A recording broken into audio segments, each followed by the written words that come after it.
Le 24 juin dernier, le Premier ministre Manuel Valls était en déplacement à Grand Paris Sud dans le cadre de la signature du premier contrat d'intérêt national.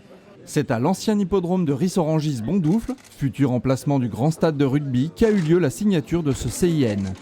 Ce contrat signé par l'État avec les communautés d'agglomération Grand Paris Sud et Cœur d'Essonne, ainsi qu'avec les conseils départementaux de l'Essonne et de Seine-et-Marne, porte les engagements communs concernant les transports, le développement économique et la politique sociale. Cette agglomération ne pouvait pas se construire sans nouer un nouveau pacte territorial avec l'État, venant prolonger, amplifier, compléter le pacte que nous avions déjà noué en juin 2012 avec nos amis de la Fédération française de rugby. Ce contrat d'intérêt national a en effet une belle ambition. Donner une entrée sud au Grand Paris qui concourt au rayonnement de la région et à l'attractivité de notre pays. Il fallait pour cela que ce territoire, que les villes de Ris-Orangis, d'Évry, de Brétigny-sur-Orge ou de Sénart sortent de ces intitulés dans lesquels on les enferme, banlieue ou grande couronne.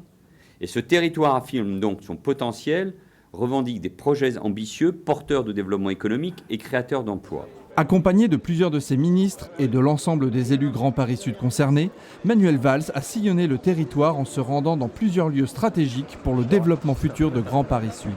À la gare de Lieu-Saint-Moissy, afin d'évoquer l'extension du TZN vers l'ouest de l'agglomération, ainsi que l'implantation de la future gare TGV à Lieu-Saint-Moissy, un projet en totale complémentarité avec la venue du Grand Stade à Ris-Orangis, mais aussi à Corbeil-Essonnes-Évry, où les élus locaux et le Premier ministre ont posé la première pierre symbolique de ce qui deviendra le plus grand et le plus moderne centre de tri et de distribution réalisé par le transporteur UPS en France.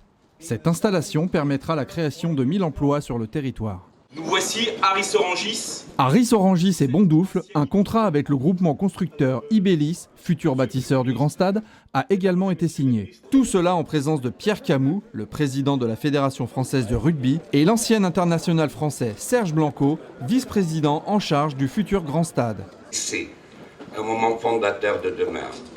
Voilà une ambition que nous avons commencée à qui mettait là. Il y a déjà 7 ans.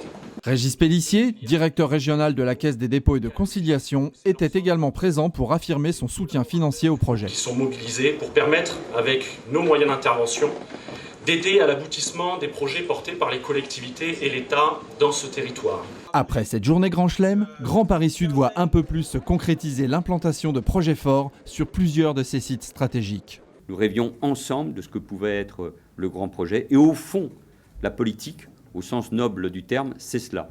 C'est quand on arrive précisément à concrétiser ses rêves et c'est ce que nous sommes en train de réaliser ensemble. Je vous remercie.